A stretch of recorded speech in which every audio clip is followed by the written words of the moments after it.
provide affordable facilities to young people.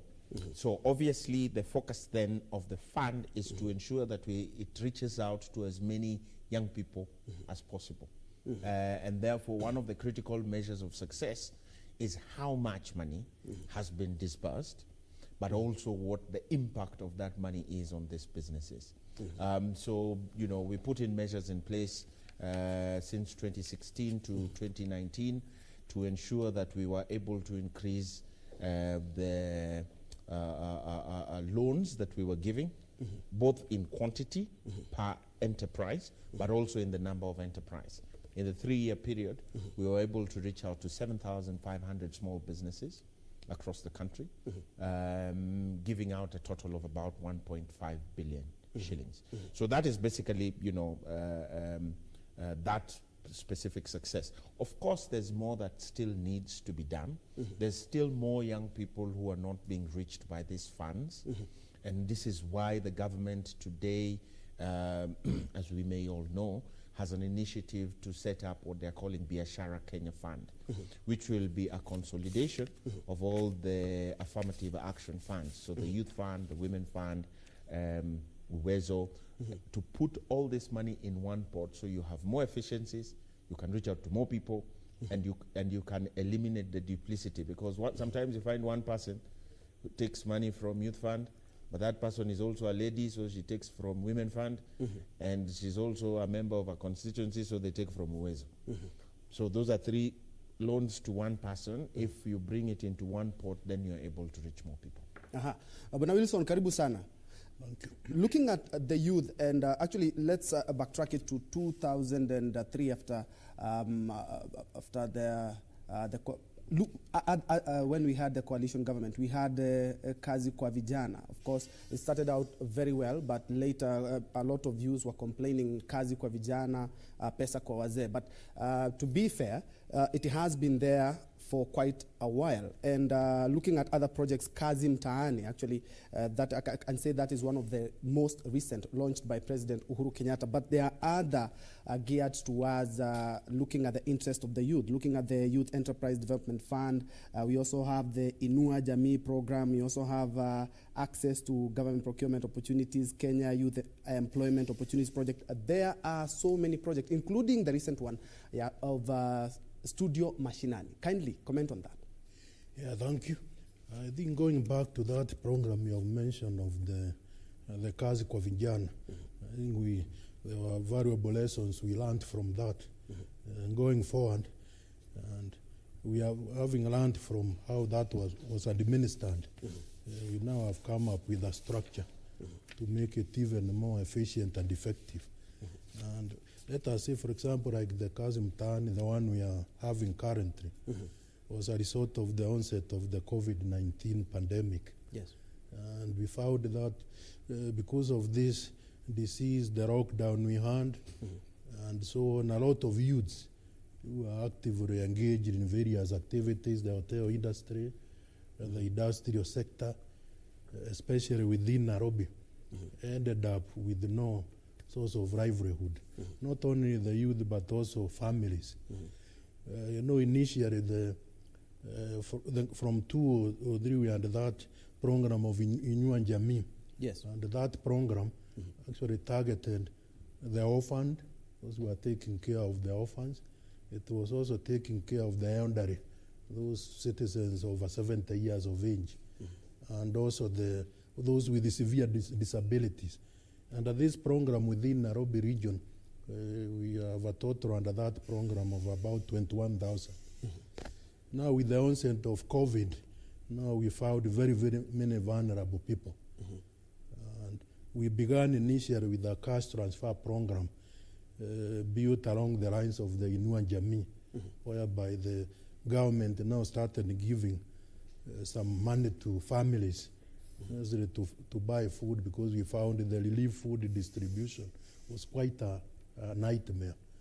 And also given that you take people to a field to distribute relief, there's a problem of social distancing. There was a threat now of infecting more people. So this system of cash transfer, we found it more because there's no interaction So under this program, we identified 27,562 households who weekly get a cash transfer of 1,000 shillings. We began with 2,000, but to expand is 1,000 weekly to these 27,000. Later on, His Excellency the President also said now we need also to target the youth who are mostly affected. And they were restless, especially when we began now the cessation of movement and the curfew. We had a lot of problem with the security agencies battering youths because they have no livelihood. You rock them in, it was a problem of almost every night. But once we began with a pilot program of Kasim Mtaani Phase 1. And this one in the entire country was 26,000 people with a cost of 300 million. In Nairobi region, we selected 5 informal settlements. And we were able to engage 10,600 youth to work for what we call, Kasim Mtaani, but we call it the National Hygiene Program. This is a way of a social protection program to caution our youth so that they can be able to have a source of livelihood, while at the same time also improving their environment, the environment in which they live. That was why in that Phase 1 we had a lot of bush clearing, a lot of drainage clearing, a lot of garbage collection, and so on.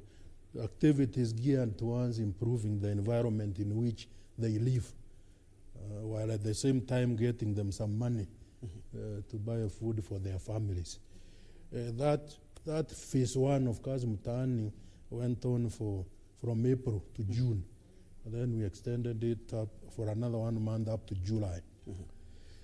And the program, His Excellency directed the program, we expanded countrywide. And as you are aware, the government set aside 10 billion for this program. Yes. Initially, the first phase was 300 million. Now the current allocation is 10 billion. And this 10 billion now went to all the 47 counties. Phase 1 had just 8 counties, including Nairobi. Now with the 47 counties, Nairobi's share of the source for the youth increased from 10,600 to 55,000, 524. That's a huge leap.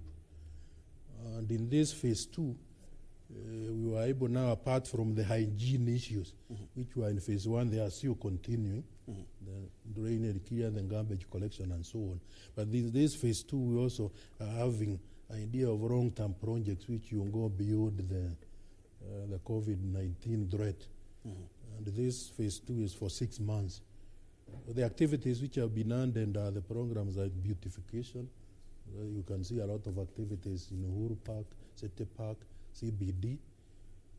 We're also having access roads in the informal settlements, opening them up. Yeah. And also painting of the common areas, including government buildings, and so on. So these are the programs we are having now in Phase 2. And definitely once we began the pilot, now the Phase 2, I think we have found a number. If you look now at our crime statistics, the petty crime which used to be there, gone almost to minimal. Yeah. But what we are having is actually now when people are locked in together now, what we are having cases are increasing domestic violence, which we are handling. But apart from that, at the community level, the crime levels have gone tremendously. We used to report very many crimes in a month, basically almost 2,000 on average. But you look now, like the last 24 hours is only 2 major crimes we have reported within the whole of Nairobi. And Wilson, still on the Kazi Mtaani, the sustainability, you talked about, the president did come up with this program due to the COVID-19 pandemic. What is the sustainability? For how long? You've talked about 6 months. And have you been able to achieve your goals? No, we are still like Phase 2. We began now, this is the third week. The 55,000 youths we have divided into 2 shifts of those working for 11 days. We have finished the first shift. Now the second shift is another 11 days. And in between, when you are not working, there's a program for training, so that our youth, after they work 11 days, the next 11 days, there will be a training program under the State Department for Youth Affairs. And they will be taught about how to access these funds, like Ronnie has mentioned, the UESO Fund, the Youth Fund. Also be a training program on how to access opportunities in government, and other skills which will help them beyond the program. Yeah. And Rooney, you talked about, during your tenure, you talked about the need for scrapping collateral, and especially the youths. Of course, when you're getting money and you're asked for collateral and you don't have that collateral, you talked about the need to scrap the need, or to relook on the issue of collateral, especially for the youth. Yes, and I think it's a very critical issue. As Commissioner has mentioned here, every young person wants to be able to contribute towards nation building. They do not participate in crime out of choice, for example. It is because of the difficulties of their livelihoods. So when they go into enterprise, I think it is our responsibility to make it as easy as possible for them. Entrepreneurship in itself is not an easy journey, but we need to remove the roadblocks on the way to support them to, set up their own, dukas or their music career or whatever the case may be. And therefore, one of the challenges that we then faced at the time for the affirmative actions was the requirement for collateral. Now, a lot of these young people in the first place do not have that collateral. And therefore, putting in that requirement for collateral is literally adding another roadblock into their pursuits or dreams for setting up a biashara. So the idea of removing collateral, and we faced a bit of resistance on this because, of course, the habits of money and the habits of lending is that there has to be collateral. Somebody has to put in a collateral. The government has made a step towards this, and if you remember, 2 or 3 years back when Henry Rotich was still the CS, we lobbied for this, and we said we need a credit guarantee scheme. A credit guarantee scheme is essentially somebody putting down money, a well-wisher, whether that be the government of Kenya or development agencies, to say we are putting down money so that you can be able to lend to these young people without collateral. The money they have put down, the credit scheme, the credit guarantee scheme, is the collateral. Now, the government has already worked on a policy. I haven't followed it up very closely, but what I know is that as recent as a month ago, the policy had already been passed. I suspect it is going through the normal bureaucracies. I know it was mentioned in the Finance Act, so I'm sure it is now enacted in the Finance Act. And so hopefully in the next couple of months, a credit guarantee scheme is going to be established. This will allow organizations like Youth Fund, therefore, to have formal bilateral, multilateral agreements, for example, with development agencies to say, we will put down 1 billion shillings.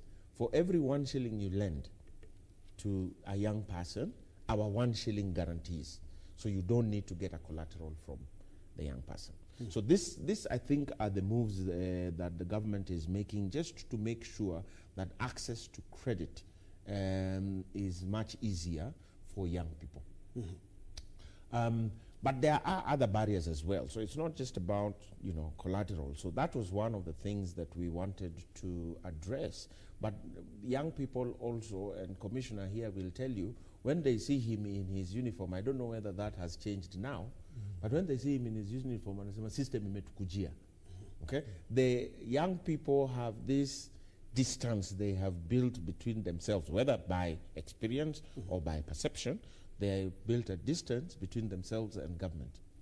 And therefore, the fund is not reaching as many young people as it should. So that's another barrier. From a perception perspective, a lot of young people are saying, hizo funds ziko na wenyewe, hizo si zetu, si hatuwezi tukazipokea. or they are not even receiving that information. So for example, from a study we conducted in 2016, out of 10 young people, only two knew about the government funds. And out of those two, only one had tried to access it. So we also have a communication gap, I think, that needs to be addressed. A lot of work has gone into it, but still more needs to be done so that we can be able to remove all these barriers for young people to access these funds. And Commissioner, what is the criteria, and especially let's look at the recent one that is the government is really working on, the Kazi Mtaani. What is the criteria for benefiting to ensure that only the needy youth benefit from this fund? And as even Rooney has raised, the sensitization, a lot of youths do not know that, yes, there is this program and how to benefit from this program. Yeah, thank you. I think what we are doing in this program now, the second phase, every morning, as we take the roll call of those who are participating for the day, we normally take some time, about half an hour, as they register to 1 hour, as part of sensitizing them about the program, about the opportunities available, about the challenges they face, especially the issue of alcohol and drug abuse, the issue of teenage pregnancies. And it's every day. And I've said, apart from those everyday briefing, bringing them closer to government, because it is the national government administration at that level, the supervisors who are from the National Youth Service. There's another category we call youth champions, youth who can mentor the others. We also talk to them during those briefings. And that we now is trying to bring them closer to a level now. After the 11 days, then they will be trained for another 11 days. By the time they come back, I think most of this communication is going to be done, especially the sensitization. And they are opening up. If you go, they are opening up and saying some of them were in activities which were detrimental to them and the communities. And that sensitization is ongoing. We say it especially. This second phase, we have also taken the skilled also, those who have some skills. That's why we are saying, for example, when we are coming up with legacy programs for Nairobi Metropolitan Service, we will take artisans, painters, those people with skills. And this is a way of training also as we go around. We believe by the end of the 6-month period, we have done adequate sensitization, and others will graduate into now applying for those available funds and be able to benefit in the long term, and also the community to benefit from the programs they are doing. Yeah. And there are so many projects that the government is, and management shows, research has showed that one major factor of unemployment in Kenya is the lack of creation of job opportunities. Creation of job opportunities that can absorb the high number of graduates, but has been dogged by cases of nepotism, tribalism, and favoritism, which are major hindrances to government projects. Commissioner? I think in this one, we are also training people not just for formal employment. We have an informal sector, self-employment, because once they have skills and they access these funds, they can be able to employ themselves. We are seeing some even now making beds for COVID-19 patients, innovating also in the ICT sector. And the problem they face is actually the capital to begin. And once we link them to these sources of capital, then we believe they can be able to employ themselves and employ others, so that we are not just looking at the formal employment. You had asked about the criteria for this program. Yes. I think I forgot to mention is the youth which is age 18 to 35. Although we have made exemptions in the informal settlements, where we found the single mothers and so on with young children. They are there. They could be beyond 35, around 40, 38. And they have two kids to look after.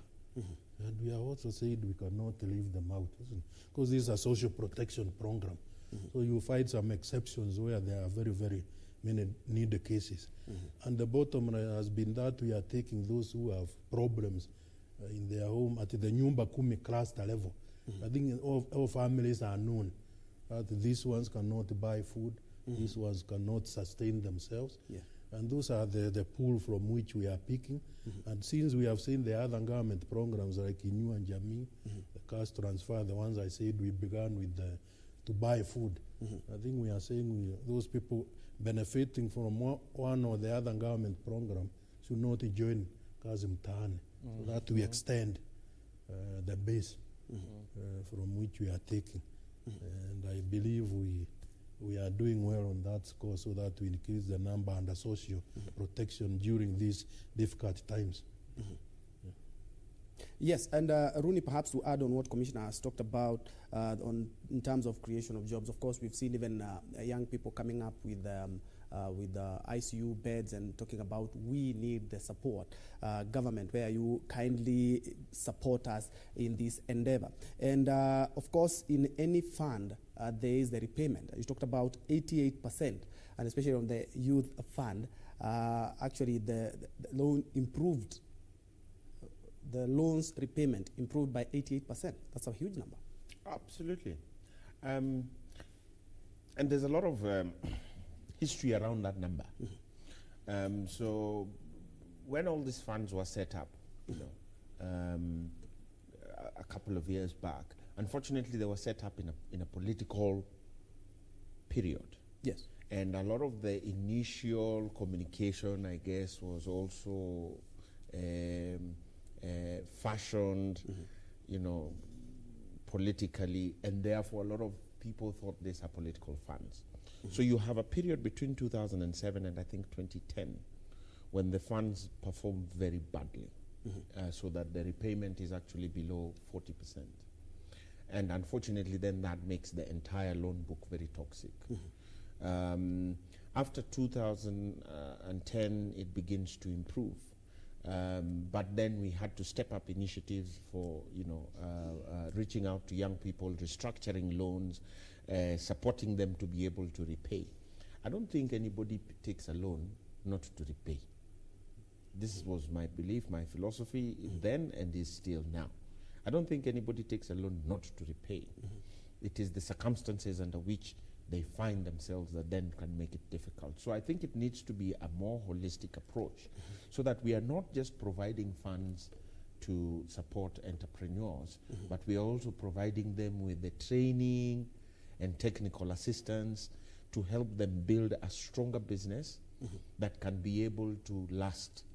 In this particular period that Commissioner is talking about, the COVID period, a lot of businesses, and you have seen banks, the President issued a directive. Yes. Central Bank has worked with the commercial banks to restructure and support businesses. And these are big businesses.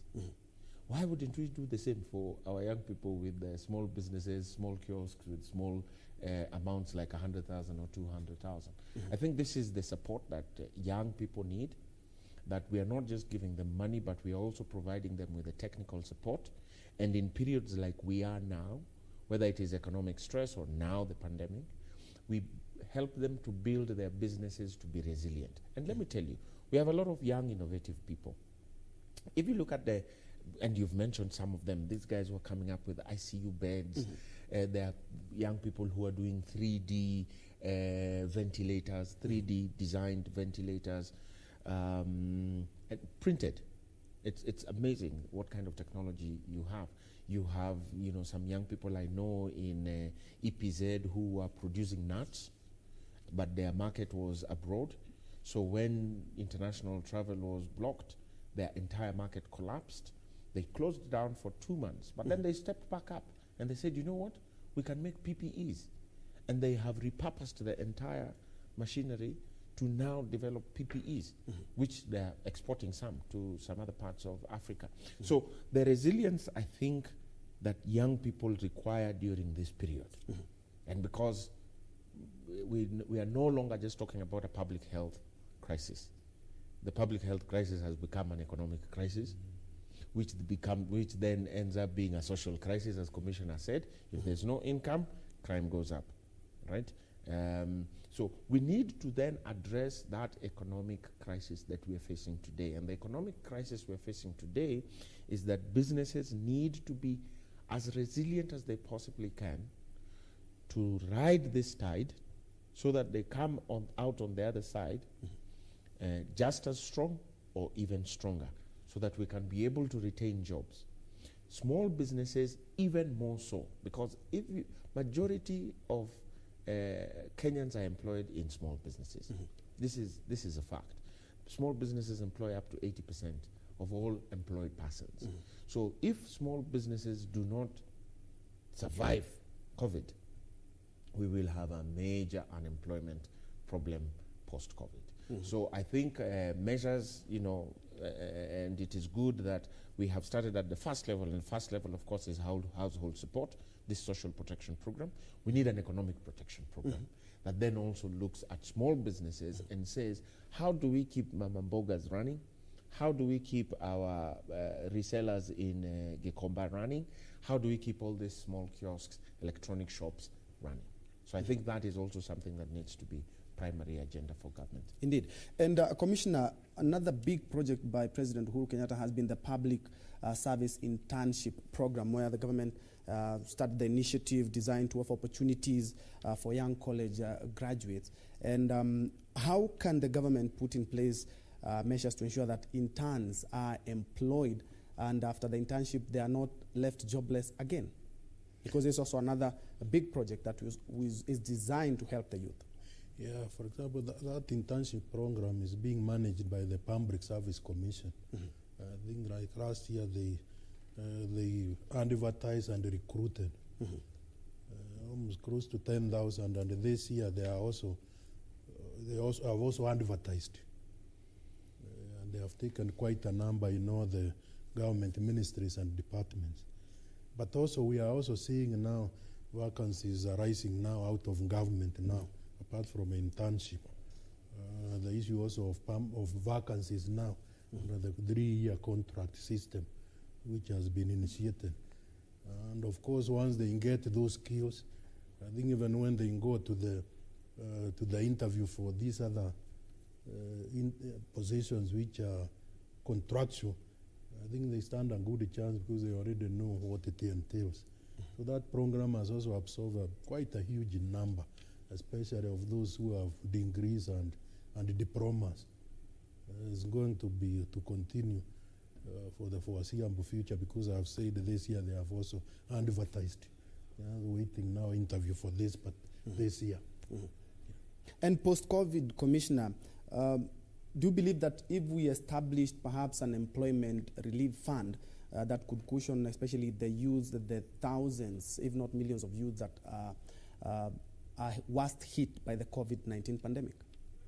Yeah, as we move forward, because this COVID, people thought is a thing which is transition, which will come in a month or two and go away. Yes. It seems like it will be the new normal. It's going to be with us for a while. Yes. That is why even the cabinet decided also all the ministries have programs for the youth, especially for if it is road infrastructure.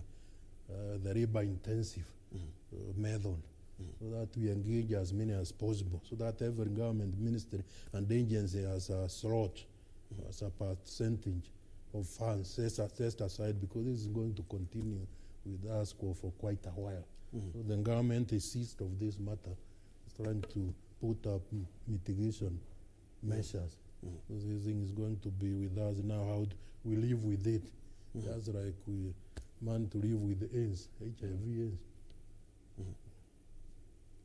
Rooney, you talked about little about the mentorship, because looking at all these funds that the government has actually devolved units and also spent a lot of billions in, looking at even the government procurement opportunities and stuff. The mentorship, because we need mentorship actually. If you're going to get money, train these people on how to use this money so that actually we may not have any issues if we have to return the money, because other youths also need this money to survive, and especially now during COVID era. Yes. And just to piggyback on something that Commissioner mentioned, this is the new norm. Yes. We have to figure out how to operate efficiently in this post-COVID. In fact, may I say we're already in post-COVID. The day the first case was announced, we went into post-COVID.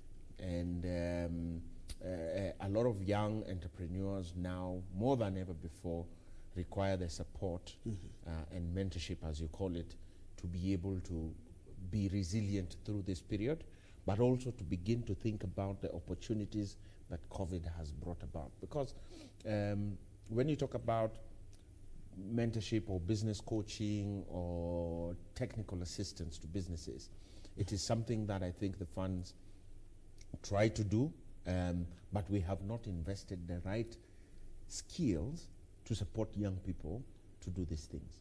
So right now we need to be talking to young people about how do they repurpose their businesses? How do they identify opportunities that COVID is presenting? So COVID is a health crisis, and it is now becoming an economic crisis, but it's also an economic opportunity. And there's a lot of new opportunities that COVID is presenting across board, you know, whether you look at agriculture value chains and how now, you know, food is moving around, agricultural produce is moving around in different ways. In the medical field and public health, there's a lot of new opportunities now with masks and PPEs and all these other sorts of things. So how do we provide business coaching and mentorship to young people? Is it possible that we can, as a nation, come up with a platform or a framework that young people can plug into the more mature businesses to learn from them, to connect with them, to build networks with them, right? Can we have captains of industries, these people who run Bidco and KCB and all these other people, how do we attach them to young entrepreneurs so that young entrepreneurs can learn from them how to manage a good business, how to manage your books, how to manage your loans and finances, you know, how to learn how to run your personal finances, because a lot of young people, and if you go into a lot of these businesses, they cannot be able to distinguish between money that belongs to the business and money that belongs to their pockets. So they mix these issues, and sometimes this is what then puts them in financial difficulties, and then they begin to default on the loans. So it's not just about having them access the finances, but it is also building a national framework that allows for these business mentorships so that they can learn from those people who are more experienced, who are more mature, who've run bigger business, and they can also benefit from the networks of linking with these people. And perhaps, Commissioner, you could add on that, because all these government projects need at least the youth to be sensitized on how to go about them. Yeah, I think, like I mentioned, the issue of during the morning briefings and under the 11-day gap when they are not working. That is for the Kazi Mtaani. For the Kazi Mtaani. But the other projects the government has also put in place, including Studio Mashinani, the latest one actually. Yeah, the other one's the National Government Administration in conjunction with other readers. Ours is the role of dissemination of government programs and projects through the various committees, implementation committees. I think we are also reaching out to communities and also the youth to disseminate these opportunities which are available, and we are going now to upscale it down. Because, like Ronnie said, I think the awareness level is still not up to the level we wish it to be. So there's a concerted effort actually to step up our communication system with the public. That's why we are seeing many people are coming up, including the show like we are in today also as a way of dissemination. Yes. Because the Pambric Baraza, as we know them, not applicable now because of the ban on the Pambric gatherings. Yes. But we have many systems, including now our communication is through the Nyumba Kumi clusters. People wherever they are, the information is shared in a package they can understand. So that's what we are doing currently. And also, still on the same, the government did talk about 30% to be set aside for the youth in government tenders, for the youth, for people living with disabilities and women. But you bear me witness, there have been reports of the process being hijacked by cartels and other rogue government officials. How can we tame this? Do we need perhaps some legislation perhaps to tame that so that the youth may benefit from all the projects that are geared toward helping them out? Yeah, I think what we are doing now, it has been mainstreamed, even in the own government system, by way of the annual performance contracts for every government ministry and agency, including ourselves. Even me, I have a contract now every year of how the funds I receive, whether development or recurrent, that at the end of every quarter, that it has gone to the youth and those with the disabilities, and also the Buy Kenya, Build Kenya. That has been mainstream in the performance contract. At the end of every financial year, there is a review now to see how far we have gone into this. But of course, the abuses where they are detected, action is being taken. But everybody is aware in the whole of government now and signs a contract every year to give effect to this provision that we need those opportunities they use to access. But why we are saying we need to step up the sensitization is because you find that the youths, many youths are not applying for these tenders, because many of them, as we have noted, they are still not aware. And that's why we are saying we need to step up that awareness. And we are making use of this program and other to scale up the sensitization, that there are opportunities for the youth and for those with severe disabilities and so on.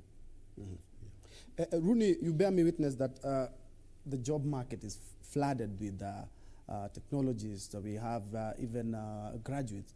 But you look at after graduation, some of them opt to move out of the country because perhaps there are no job opportunities here in the country. How can we curb that?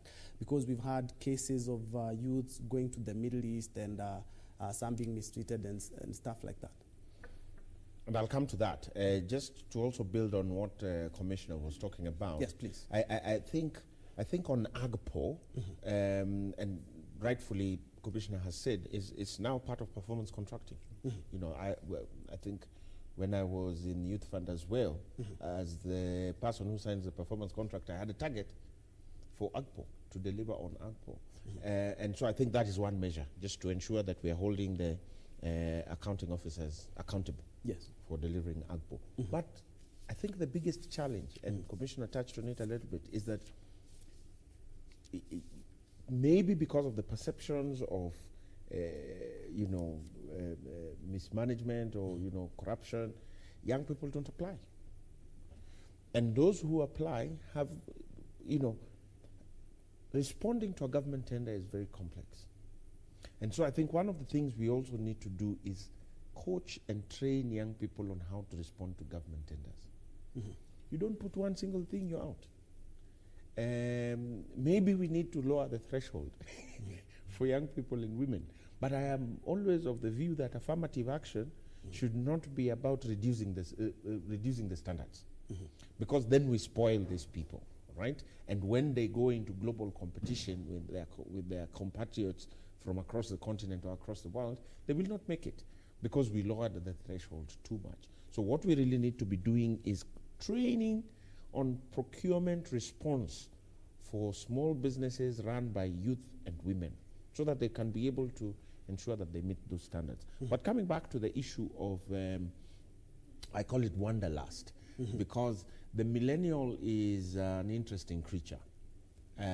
So there is the investments that the government will put in training and coaching these people through secondary education, through tertiary, whether universities or TVET or whatever the case may be.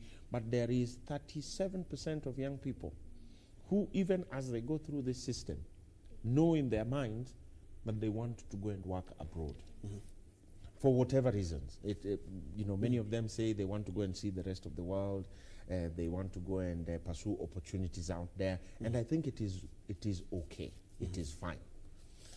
We need then to ensure that we are investing in our young people so that they are as competitive as their compatriots anywhere in the world. But of course, it then brings a drain, what we call the brain drain, into the Kenyan economy. That indeed we are losing some of the best, whether it is doctors, scientists, teachers, engineers, to other parts of the continent.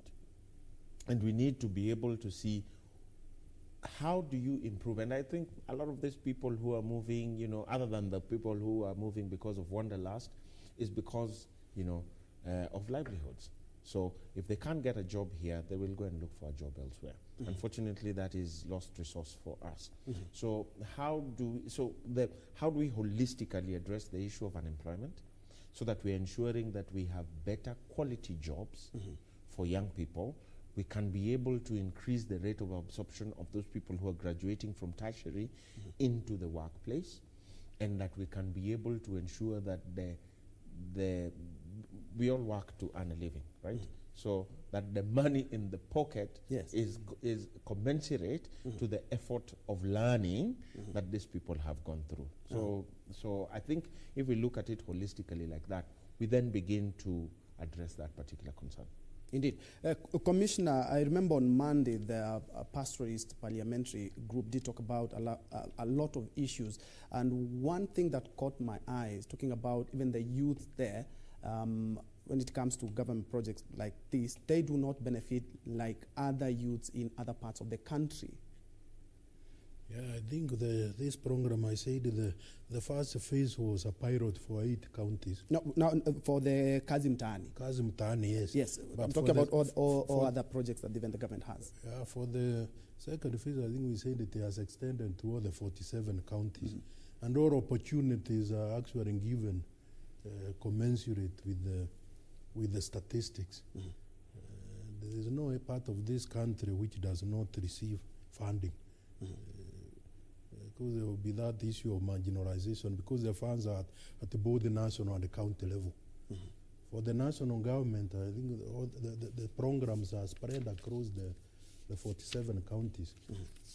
But the issue I think they were talking about is the issue of the division of revenue, which is a different thing. Is currently at the Senate. I think what they were discussing is not that these government programs are not going there. I think they were arguing about the sharing of the revenue. But national government programs cut across the 47 counties, including the Kazi Mtaani.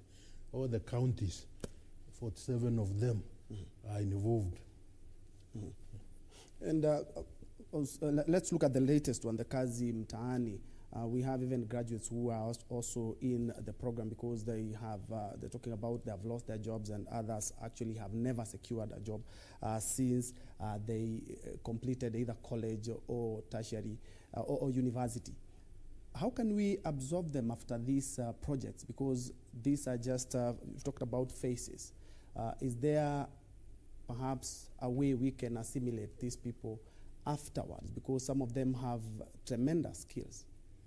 Yeah, I think that the ones who are educated like university, we said for the supervisory level for this program, we are picking what I call the youth champions. Those are people with the skills and those who can mentor the others. We have said now opportunities will be available in the government. They will have a chance now to know what are these opportunities. Because there are advertisements which are there for internship, for the other positions in the public service, and also out of the country, opportunities out there.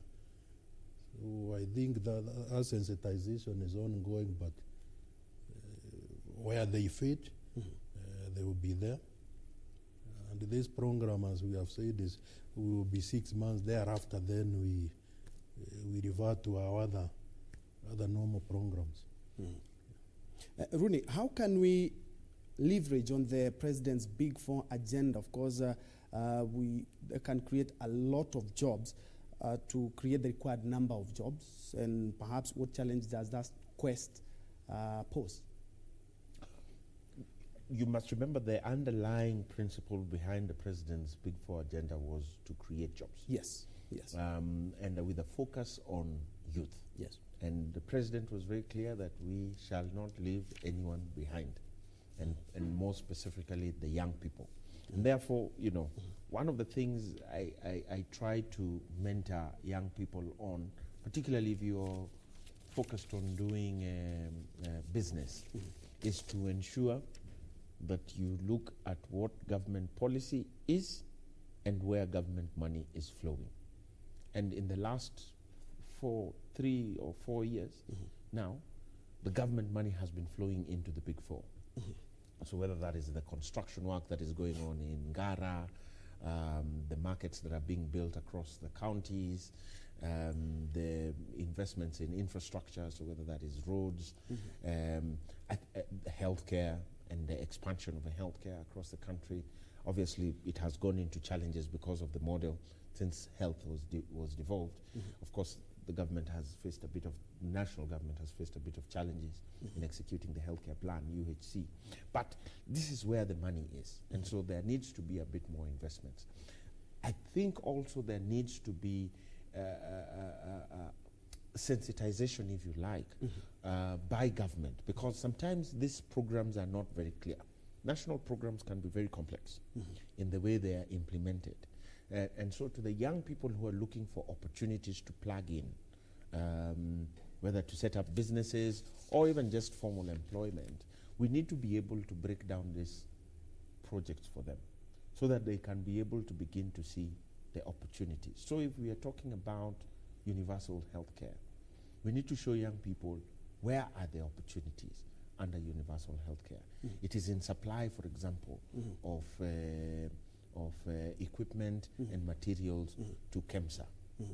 It is in working with counties to improve the infrastructure in the county hospitals. So I think we need to have a more deliberate attempt at breaking down what the opportunities are in each of the Big Four, so that young people can have a more, manageable or digestible appreciation of where the opportunities are. Indeed. Commissioner, final word as we wrap up this. What can you tell the youth? Of course, we've talked about many do not know on the government, all the government projects that are geared towards helping them. Final word. Final one is that under this National Engineering Program or Kazi Mtaani, I think the number we have recruited is quite significant, 55,000. It doesn't mean it is the entire youth within the informal settlements or within Nairobi. And this sensitization is also ongoing, not just through the program, but through the normal administrative structure, right to the Nyumba Kumi cluster level. We will continue sensitizing them on these opportunities which arise in government, as access to government procurement, the issue of employment opportunities, and where they fit in. And these programs are many. It is not just this. As the ministries roll out their program, we are also going to sensitize them so that those who are not in this program can join the other programs. Nairobi Metropolitan Services also has a lot of programs they are doing. And we are also bringing on board also many of the youth who are not under this program. My own caution is for the youth, especially in the affluent areas of Nairobi. I think once we said the issue of bars to cross and so on, we are getting a serious threat of many young people, because majority of them are actually young people in affluent neighborhoods who are now flouting these regulations, engaging in drinking parties. As late as last night in the Valley Arcade, we arrested 16 of them, And for the last 1 week, we have been able close to 3,000. That's this issue of having house parties and so on. In a week? Yeah, that's a lot. And we need now the enforcement agencies, of course, will continue, but we are appealing to the youth now. COVID-19 is still a serious threat. For example, as of last night, Nairobi is leading the country with 14,445 out of the total, and that's over half of the number. And the youth continue living recklessly. So my appeal is them to exercise restraint and also exercise discipline. Thank you. Powerful words. The youth, of course, as he has mentioned last, is that they are still flouting the COVID-19 pandemic. But as he has said, you need actually to come out 18 to 35. But as I've said, that the COVID-19 pandemic also is looking at other age brackets to make sure that all the youths are incorporated. We have been speaking to Wilson Njenga, who is the Nairobi Regional Commissioner, and of course, Roni Osumba, who is a youth entrepreneur and also a mentor. Don't go away, because we will be right back. We'll be talking about telecommunications and connectivity, and especially with the COVID-19 pandemic. I'll be joined by Engineer Sylvester Kinyor, who is a telecommunications and connectivity consultant. Gentlemen, thank you so much for making time and for your insight. Thank you. Thank you. Thank you.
Tunakupa burudani.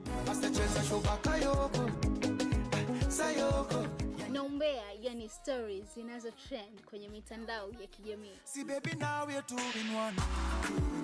We are two in one. Interview kali za wasanii wapendao. Mguu pande panda milima. Aoye izungushie hapo ma. Kama una Ndani ya March of Life kupitia KBC Channel 1 na Pwani FM. Kuanzia mida ya saa 3 mpaka mida ya 5 kamili asubuhi. Ukiwa nami ni Teken 1GB. Mimi ni Marco. Keep it locked.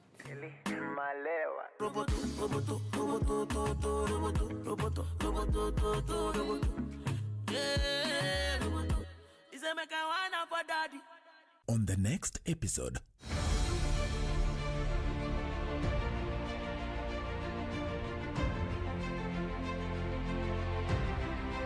a lot has been said about the National Youth Service.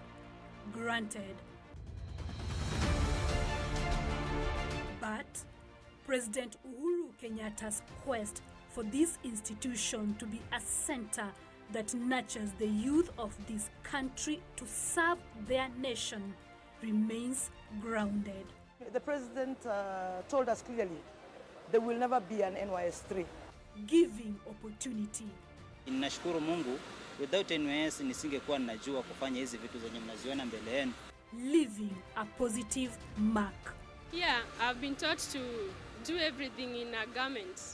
Watch it on Thursday at 8:30 p.m. only on KBC Channel 1.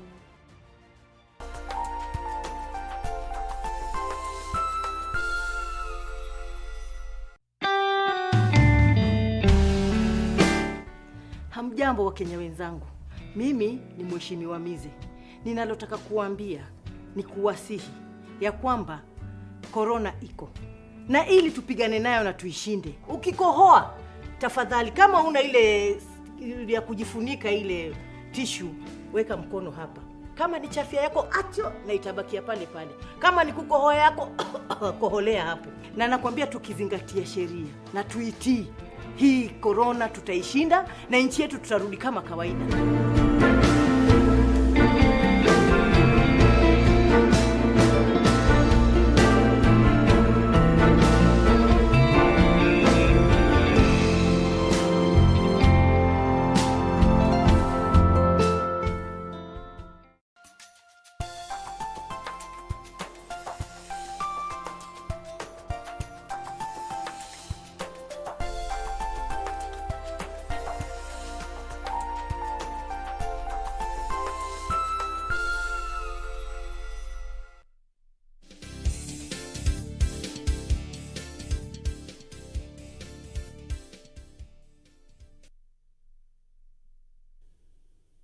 Welcome back. This is BizCheck. I'm Ben Troy Njue, and thank you so much for joining us. In the first hour, we were talking about the youth unemployment, and now we're also touching on something that the youth have invested, and even the government has invested heavily, and that is telecommunications. But we are looking at the COVID-19 and the impact on telecommunications, and joining me on set right now is engineer Sylvester Kinyor, who is a telecommunications and connectivity consultant. Remember, we are live on Twitter, from the Broadcasting House, on Facebook, on YouTube, and also on the KBC app. Kindly join us at KBC Channel 1 at Ben Troy Njue. Remember the hashtag as always is news check. Engineer, karibu sana. Thank you very much, Ben. You are a telecommunication and connectivity consultant. Kindly tell us Yes. something a little about yourself. Sylvester Kinyor is a graduate in electrical engineering in the year 2004 in Moi University. Thereafter, I proceeded to work with a private sector industry. I joined Huawei in the year 2005 until 2009. Then I went to Nokia. By then it was called Alcatel-Lucent before the merger.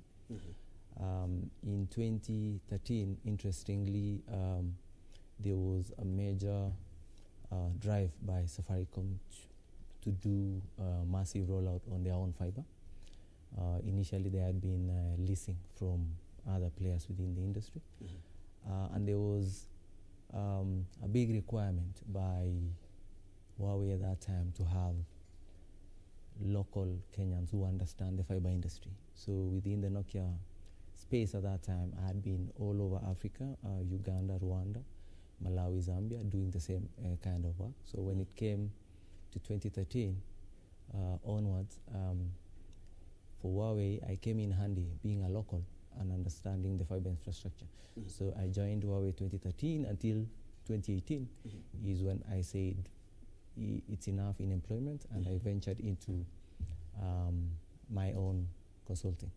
Yes. And straight to the question, in terms of infrastructure and connectivity, of course, we have been doing a lot of home, working from home, and of course being indoors because of the COVID-19. How has the pandemic contributed to the growth of the sector? The pandemic, it's unfortunate that the pandemic has brought in a lot of challenges in terms of the diseases and people dying. But in terms of the telecommunication sector, 100% it has grown. Reason being, that's why you see the government actually identify telecommunication as one of the essential services. Yes. The shift from working from the normal office environment to working from home education actually happening, homeschooling, basically over the internet, has actually almost doubled the requirement by people to get connectivity at home. If you look at the players who are currently doing the fiber connectivity, I mean the last mile connectivity to the homes and to the businesses, most of them have actually recorded an increase in business within that space of last mile connectivity. Recently, you saw Safaricom have given an offer of double bandwidth for the same price. What does that mean? It means more uptake, you know, in the spirit of supporting COVID-19. And cheaper, of course. And cheaper, definitely. Yes. Yeah. You know, you're getting twice for the same price. Yeah. So between, let's say, April, May, June, and part of July, the surge was actually very high. And then right now it is slowly stabilizing because the number of homes is fixed, you know. Yes. You cannot connect your house more than once. Yes. You know. So, but in the sector it has increased, and many businesses have realized that technology is a critical component of their business. It actually creates a competitive advantage to them. So pre-COVID, the connectivity was majorly used for, you know, social media, businesses. But during COVID and post-COVID, you realize that many homes and many companies have realized that technology is a stopgap measure, and it will give them an edge over other businesses. Yes. And you've mentioned something on education, and most education sectors have embraced virtual learning. They have also are the signs of things to come, and we in Kenya, of course, in developed countries, actually it's more or less a continuation of that. But in Kenya and many of African states, these signs of things to come, and do we have the right infrastructure for that? If you look at the statistics by the CA, you realize that in terms of mobile penetration and also broadband penetration, you'll find that Africa at large, we are behind, okay? So the statistics whereby it says more than 100%, actually about 107% is the average world penetration of mobile. But when you come to Africa, you will find something like, you know, around 70% thereabout. When you come to the broadband, you will find almost 50%. So in terms of education, many schools, specifically in urban areas, were quick to embrace technology. Reason being, most of the schools in urban areas have easy access to fiber because the fiber distribution in most parts of the world or in the country normally starts within the cities because of the population and the uptake, and then it now joins between, you know, town A, B, which we call it the backbone. So within the cities we call it the metro, and the other one we call it the backbone. So the education sector, schools mostly in urban areas were quick to embrace the Zooms, technology, the Teams, but COVID-19 actually brought a very big disparity between the connected and the unconnected, and specifically schools in rural areas. They are struggling even to have electricity. They are struggling to have fiber, you know. So education has embraced, but not a big percentage because of the unconnectivity. So it has actually shown the government, and I allow the government because they have very good policies in terms of Vision 2030. If you look at the new strategic paper by the ICT authority under the Ministry of ICT, you realize that over the last 5-6 years or so, the ministry has done over 10,000 kilometers of fiber And recently, if you look in their website, you realize they have a new strategic plan to achieve another almost 40,000 plus. Okay, so what it tells you is the government actually has it in its policies and Vision 2030, and also it really focuses on wanting to achieve quite a number of the SDG goals. You realize that there is a good quality education as SDG goal number 4. SDG goal number 9, you realize is talking about improved infrastructure. So the government is working so hard in that perspective. We've now seen schools without connection in the village. So we are not moving all of us in the education sector in tandem, but advantageous schools within the urban areas are moving in so quick, but in the rural areas, probably that is what informed the Ministry of Education to say opening of schools is in January, when the level playing ground has been set.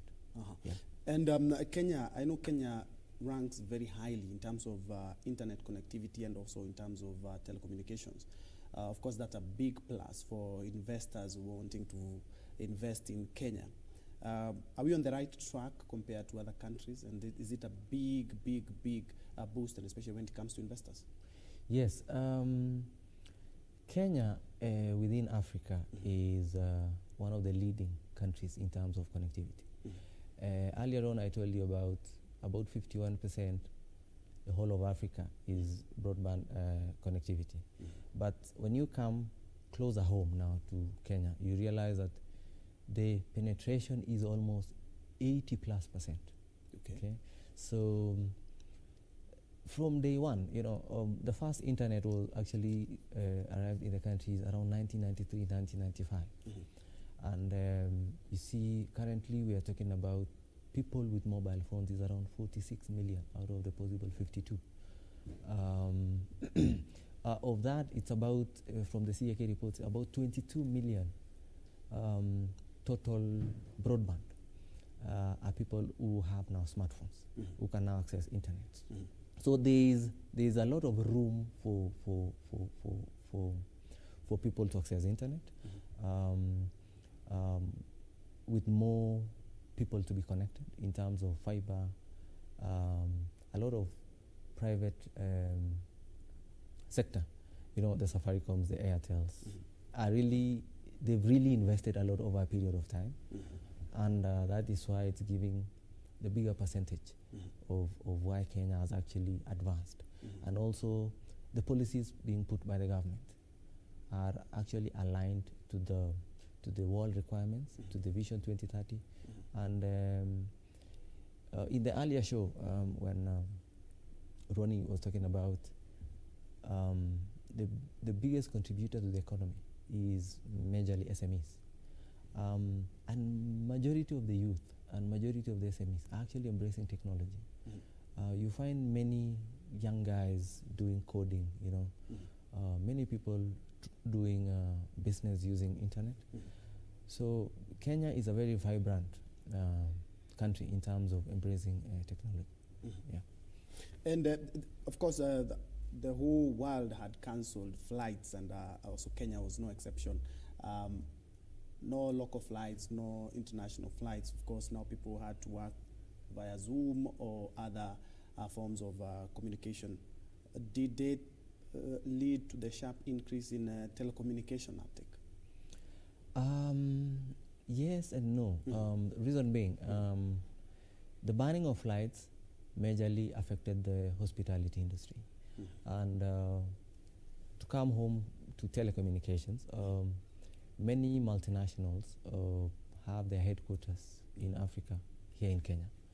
And what the cancellation of flights actually did to the industry is minimal travels to do meetings. Actually meant we have to use many hubs. We have Zoom, Skype, Teams for Microsoft. It actually refocused the importance on telecommunications and ICT as a whole. So many companies realize that telecommunications and IT is a critical element within any corporation, you know, because this is what we use every day for conferences. This is what we use every day for meetings. So it actually put more importance to the Department of IT and Infrastructure. And from March, I have so many friends and also relatives who are working from home, and even some companies, unfortunately, some companies have gone down. Others are actually embracing the working from home. Of course, it's a reduction on operational cost. Should Kenya really relook at this, because so many developed countries and developing countries are embracing this kind of work from home formula? Absolutely, absolutely. I think post-COVID, office space will really come low, and that OPEX will shift a bit to the home. If you are doing a one-bedroom house, you may have to do 2 bedrooms so that the other bedroom becomes an office. I talk to many of my friends, many of my colleagues, and you realize that people are saying there's more pressure even working from home in terms of delivery, you know.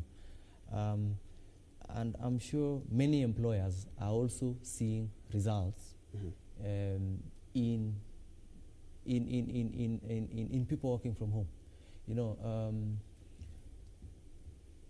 know, before COVID, every time you needed to more like, you know, be wary of where people are. You know, people are introducing clocking in. You know, at 8 you have to clock in, at 5 or 6 you have to clock out. You know, with the motivated staff, you will achieve more when they work from home. But with the staff that need close supervision, the output may be a bit, you know, worry. But post-COVID, on a scale of 1 to 10, I can give it about 60%. Many companies will opt to work from home. Quite a few of them will still want people to be physically in office. It also depends on the sectors. There are sectors whereby you actually have to be on site, you know, manufacturing, you know, being in industrial areas. So you have to be physically there. But for white-collar jobs, management and that kind of a thing, do your meetings at home, do your work on site, come home, send reports. So there'll be a hybrid of the two. Yeah. And shifting focus to 5G network, of course, is being rolled out at a time when there is the COVID-19. Of course, some countries have also talked about, no, for now we are not embracing the 5G technology. Kindly clear the air on that, and what opportunities will Kenya gain if we shift from the 4G to the 5G network? Actually, 5G is a very good technology. It is just a higher version of data speeds. You know, if you look at the evolution of the telecommunication sector, I mean, there was 2G, and then there's 3G, and then now we are at 4G, and we are going to 5G. So this technology is actually the main differentiator is the download speeds. You know, I like comparing it to the road. You know, you have Thika Superhighway with many lanes. You have Uru Highway with 2 lanes, and then you have feeder roads. You know, the bigger the road, the bigger the volume of vehicles they can transit at one particular time. So the narrower the road, the fewer the vehicles, and the more the traffic. Yeah. So it is a very easy analogy for anyone to understand the difference between different technologies in terms of 2G, 3G, 4G, 5G. 5G, the download speeds are very high. Currently, 4G is equally very good. I'm sure we've not even 100% exhausted it in Kenya. But it's high time that we start experiencing the 4G and the 5G. And I'm sure strategic companies like Safaricom, Airtel, from what we hear in the media and in social media is there is a major plan within the country to start having proof of concepts within cities, the Nairobis, the Mombasas, before they go massive rollout on the country. But I can tell you, Kenya is always on the forefront. Any new technology we embrace. So in terms of where the world is heading, we are always almost at par. Yeah, and still on the same, why are some countries reluctant to embrace the 5G technology? Of course, there have been some concern, including even health concern. Why are they reluctant? And as you've said, it's a pick a superhighway. Yeah, what I can say on that is there are a lot of conspiracy theories that are actually not supported by data. And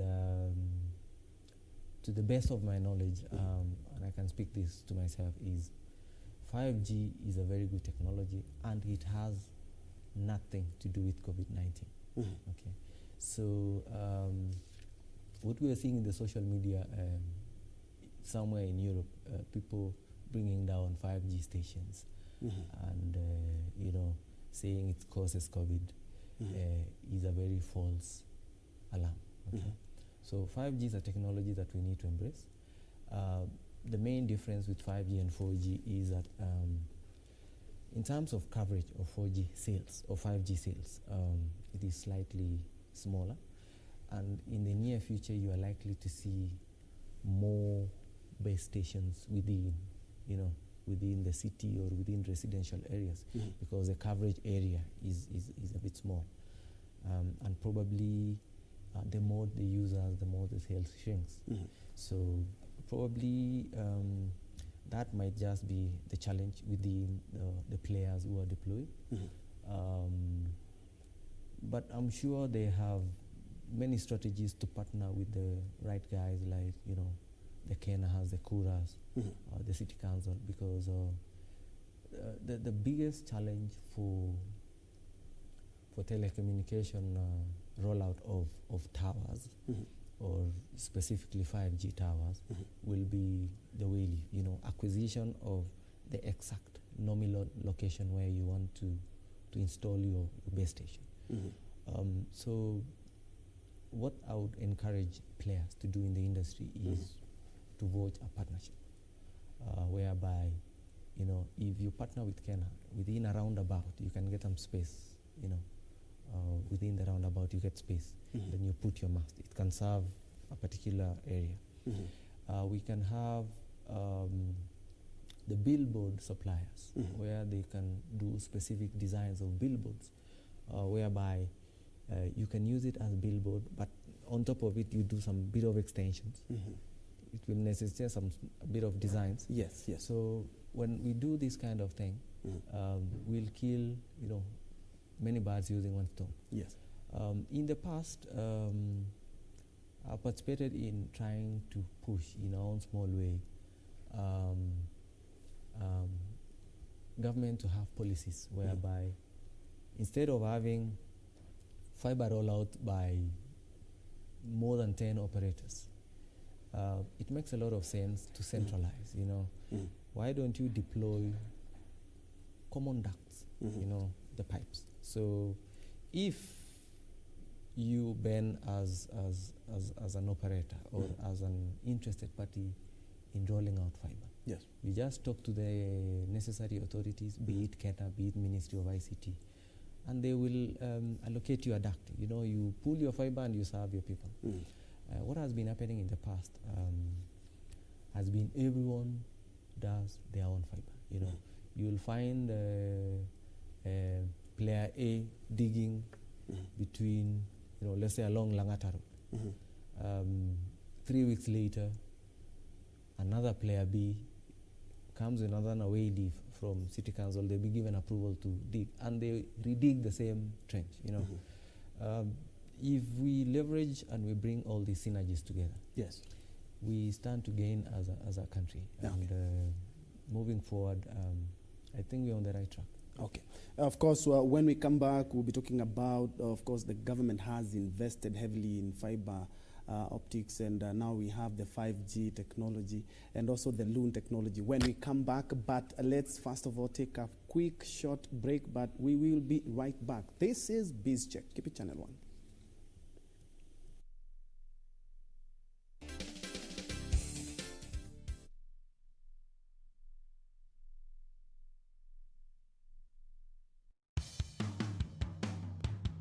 The elephants of Ivory Coast gave quite a fight, but they could not match past the pharaohs of Egypt, who are made to sweat before lifting their 5th Africa Cup of Nations trophy. It's failed by the goalkeeper, and somehow he survives, but is the ball going to go in? It finally does. The good man for the job, I'd say, and he's done it. Egypt, for the 5th time, are African champions. We revisit Cairo this Saturday at 5 p.m. with the final of the 2006 Africa Cup of Nations, only on KBC Channel 1. This Thursday on KBC Channel 1 for a program that is objective and offers answers to matters economic, security, social, political, food, infrastructure, and setting the agenda. Join us for Charging Currents. President Uhuru Kenyatta's quest for this institution to be a center that nurtures the youth of this country to serve their nation remains grounded. The president told us clearly there will never be an NYS3. Watch it on Thursday at 8:30 p.m. only on KBC Channel 1. This weekend on KBC Channel 1. Mama hoye. Ndio maana safari hii hatumtaki. Hatumtaki kabisa. Alituahidi mambo mangapi kwa atatufanyia na kuna hata moja aliyotufanyia. Na msije mkasema hivyo Raz, wa mama. Basari niliapply lakini watu wakiana yenyewe kwenyewe. Je, utanisaidiaje? Maana mimi niko tayari kufanya lolote lile. Bora tu nipate usaidizi. Gavana pale anapoishi ni shamba yetu ya baba yangu marehemu. On the next episode of Kama nilikuwa nampenda, shida iko wapi? Yeye yaruhusiwa kuoa hata wake wanne. Matatizo kwako tu. Mimi nilihisi kitabu, nilijua kwa wampenda. Shetani! Mzuka! Usimfuate. Sio ulishakufa bwana. Nini wewe? Jamani. Shetani! Majirani! Hatujali kazi zenu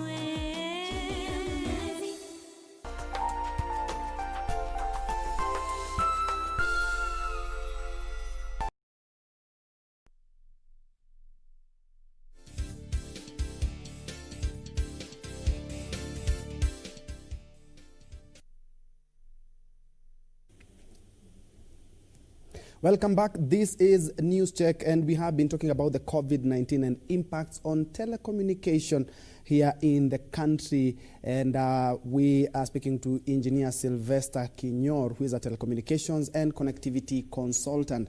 But before we go back to our discussion, let's have a live feed from the Supreme Court, where the Chief Justice David Maraga is presiding over the launch of the Judiciary Performance Management and Measure Understanding Evaluation Reports and other judicial strategic plan documents as we speak. So let's first of all listen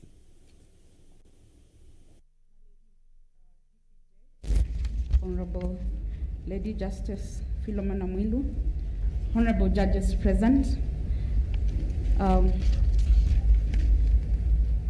the chairperson, National Gender and Equality Commission, Dr. Joyce Mutinda, representative from the Attorney General, Christine Agimba, Honorable Kanini Kega, the chairperson, Budget and Appropriations Committee, Parliament, the chairperson, Justice Legal Affairs Committee, Parliament, Honorable Clement Kigano, honorable members of the bench present, distinguished guests, ladies and gentlemen, good morning. My Lord the Chief Justice, it gives me pleasure indeed, on behalf of the President of the Law Society of Kenya, Mr. Nelson Harvey, to attend this momentous event as we, amongst others, launch the Judiciary Strategic Planning 2019-2023, Bench Book on Environment and Land Matters, and the Performance Management and Measurement Understanding Evaluation Report 2018-2019. My Lord, it's perhaps my first time to appear before such a big bench. And sitting here, anyone who would wish to take a journey through history since 1890, when the first court in British East Africa was established by the Imperial British East Africa Company with SCW Jenner as its first judge. Or cut the journey to commence in 1906 in the days of the first Chief Justice of the Kenyan Judiciary, Sir Robert Hamilton, was or at independence with Sir John Ainley as the Chief Justice. Ladies and gentlemen, my Lord the Chief Justice, though limited by time, the journey from the days has been remarkable, with monuments along the way, indicators and memoirs, all bringing me to deeply congratulate the judiciary most sincerely under your leadership for the apt, articulate, and ever transformative course it has been on through the years, regardless of the challenges that have seemingly been synonymous in the delivery of justice in Kenya, especially to the core element, the independence of the judiciary. Congratulations, my Lord, and to the judiciary at large. My Lord, the Chief Justice, on his 120th day in office, on 19th October 2019, the Chief Justice Emeritus, Dr. Willy Mutunga, in his address on the state of the judiciary and progress reports, observed that, and I quote, "We found an institution so frail in its structures, so thin on resources, so low on its confidence, so deficient in integrity, so weak in its public support, that to have expected it to deliver justice was to be wildly optimistic. We found a judiciary that was designed to fail. The institutional structure was such that the office of the Chief Justice operated as a judicial monarch supported by the Registrar of the High Court. Power and authority were highly centralized. Accountability mechanisms were weak and reporting requirements absent. When we put people on a pedestal, it is based on negative power and authority. That is the order, the old order." That is just a sneak peek of the launch of the Judiciary Performance Management and Measure Understanding Evaluation Reports. Of course, it's being presided over by Chief Justice David Maraga, who is also the President of the Supreme Court. We will be getting back to there to get more information on the same. And of course, we have a reporter on the ground to bring us a more detailed coverage later on. But getting back to our conversation, in case you're joining us now, this is BizTech, and we are looking or focusing on the COVID-19 and impact on telecommunications. And on set as engineer Sylvester Kinyor, who is a telecommunications and connectivity expert and also a consultant. Just before the break, we had talked about we are going to be looking at also the 5G. We had looked at 5G, so we're going to look at the new technology. But just before then, we're talking about the fiber optics. The government has invested heavily on the same and allocated a lot of resources, manpower, and case in point, the Konza City. Yes. Is the 5G technology about perhaps to scuttle that, or it could be an addition to that? Konza City is a very good project by the government. There's no competition at all with 5G. These are technologies that work together hand in hand. Okay. 5G is a mobile technology. Konza City is a smart city whereby we have data centers. Initially, the government is targeting to have Konza City as centralized data centers. We can store all the information about all government ministries in the cloud. They are also doing a lot of investment in terms of, bringing in universities from abroad. So there is no conflict between Konza City and 5G. These two are working hand. Yeah, they complement each other. Yes. Yes. And before we look at the loan technology, cyber security, and especially in actually the developing countries like Kenya and most of African countries, there have been reports of hackers and things like that, and especially now that we have COVID-19, the uptick of telecommunication and internet has been on the rise. As a country, how can we ensure that we don't fall prey to this, and especially now that we are building all these digital cities? So actually, thanks Ben for that question. Cyber security and cybercrime is one of the biggest risks within telecommunications.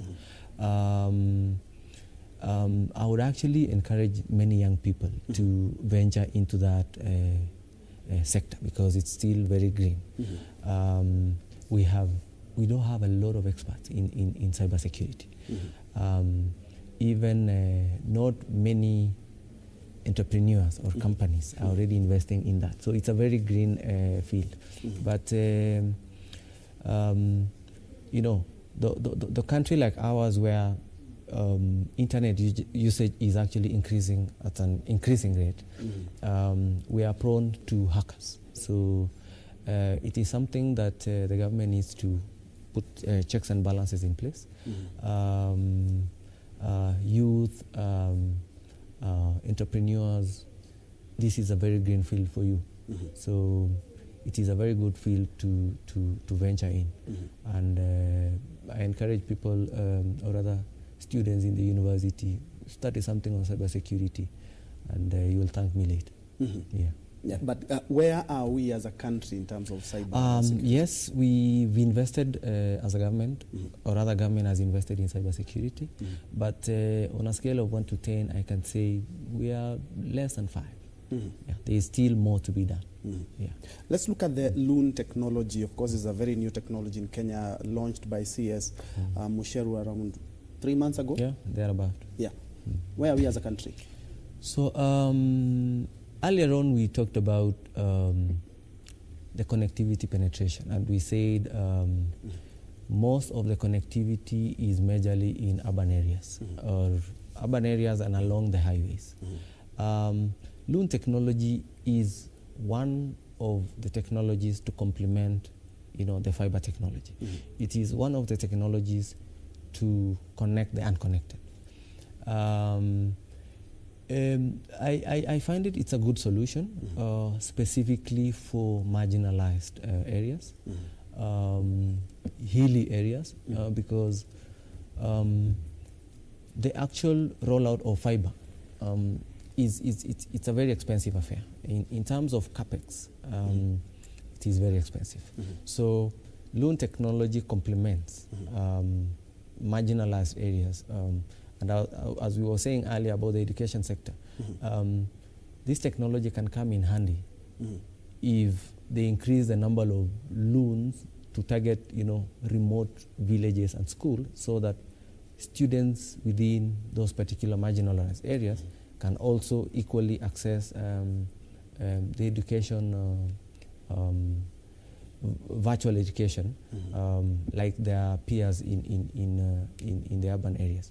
So loan technology is a technology we welcome. It would be interesting to see the Ministry of ICT increase the density of the loans to connect the unconnected. To complement on the Ministry of ICT strategy of doing what we had discussed earlier about 40,000 plus kilometers in a period of 5 to 10 years. So to me, I look at loan technology as a stopgap measure, as the work on the long-term solution. Yeah. And of course, it's a big boost to the education sector, and especially now that we have COVID-19 with us. Yes. What are some of the challenges that that technology would cause? Of course, there's a cost which is quite high. So the biggest challenge for most of the technology projects, or other telecommunication projects, is the capex. But as long as the government has provision a budget for it, once they provision a budget for it and they have the right partnerships, Loon Technologies is a solution by Google, and I think probably the biggest issue is to identify where they want to put it. Which schools don't have internet, which regions don't have internet, and then now they come down to quantify how many loans are we launching. I find that what was launched in the last 3 months to me is more like a proof of concept. It is not yet reached the real, if for lack of a better word, the commercial stage of connecting the students. But I think what we've seen in the last 3 months, you saw the other day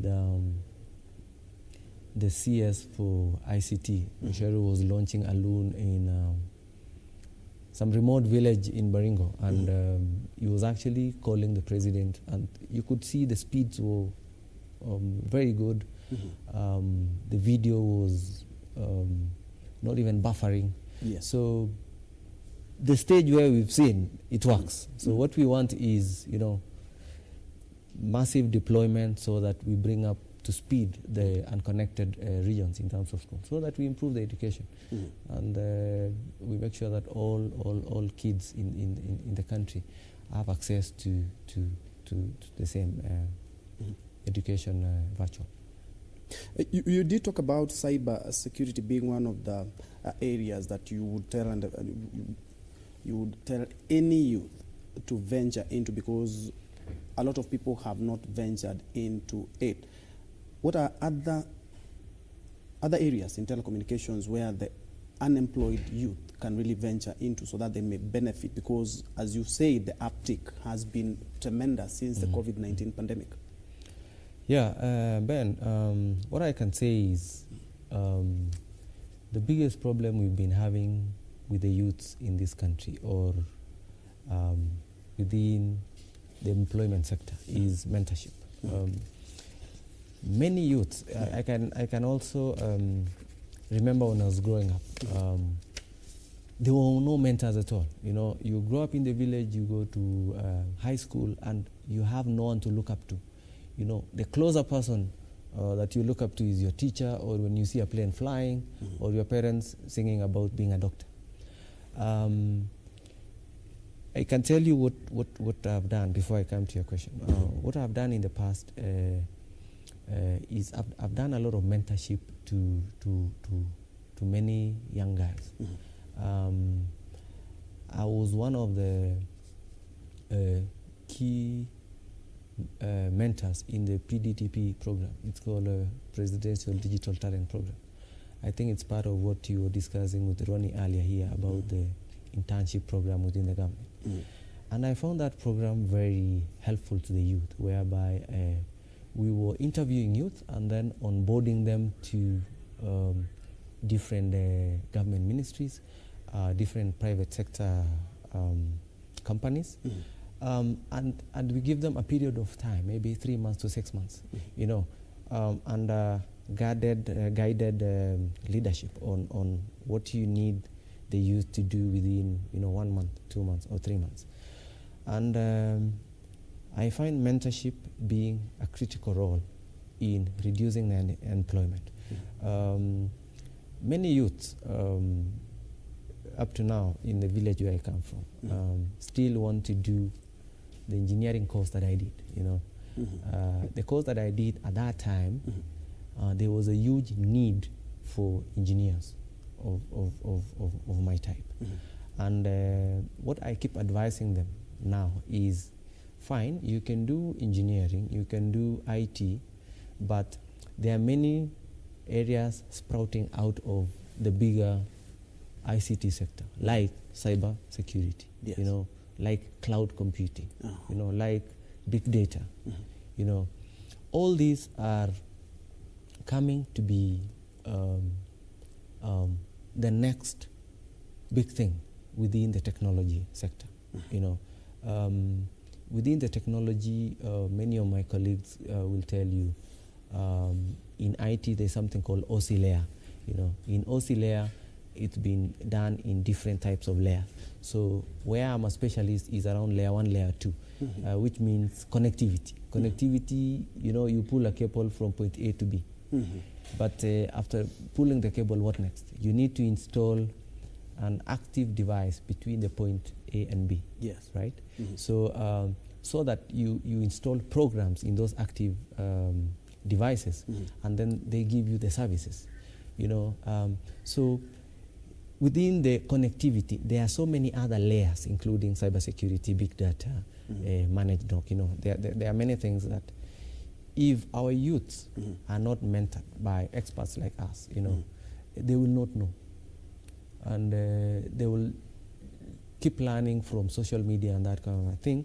But I think it is also good to keep telling them, so that they study something that is guided to them achieving something.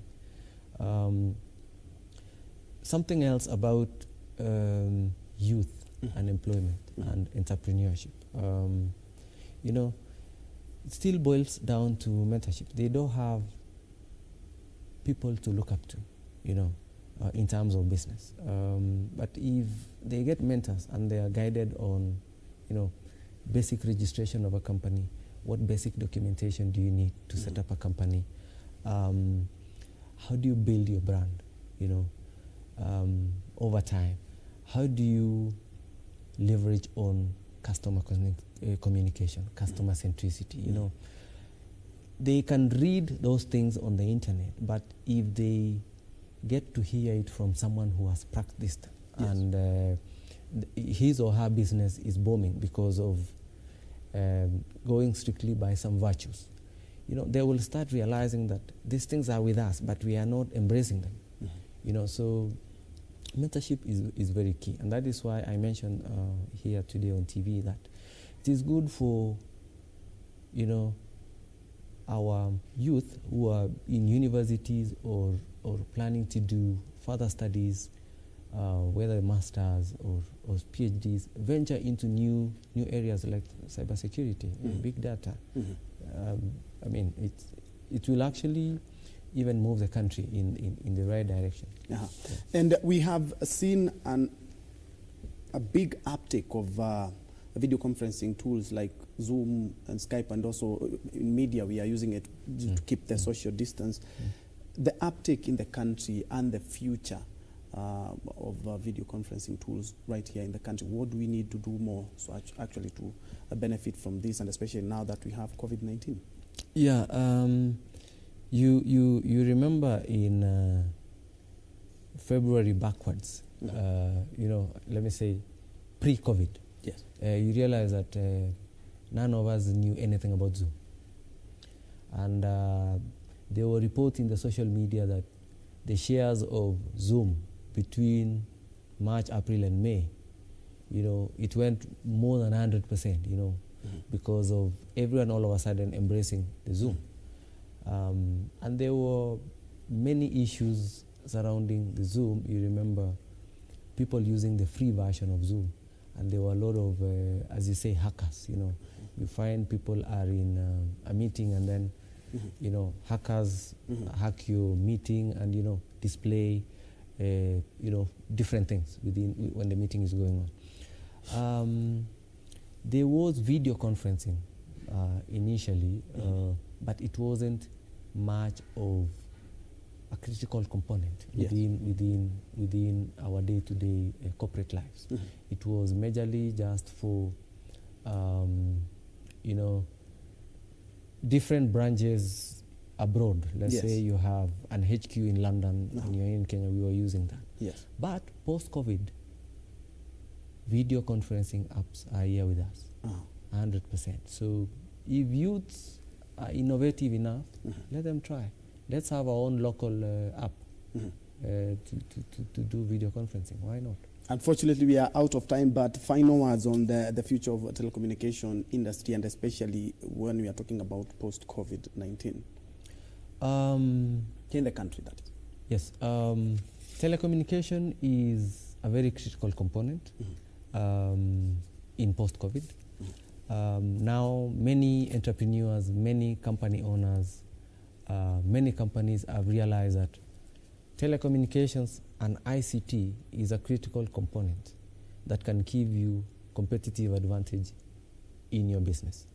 And also with the new guidelines put by the government of working from home, social distancing, telecommunication is a critical component and you have to embrace it. Indeed. Yes. Thank you so much. I'm quite sure from 10 to 12 we have looked at so many issues or platform the youths can engage in, and especially now that the COVID-19 pandemic is with us. Thank you so much, Engineer Sylvester Kinyol, who is a telecommunications and connectivity expert and consultant talking about the telecommunication industry and the COVID-19 impact. Of course, telecommunication uptake has risen exponentially since the first case was reported, especially here in Kenya. Thank you so much for watching. My name is Ben Troy Njue. Lensa Odingo has been our sign language interpreter for this time we were having the Beast Check. I was holding brief for my colleague Betty Kiptum. Thank you so much for watching. Tamrini is coming up next.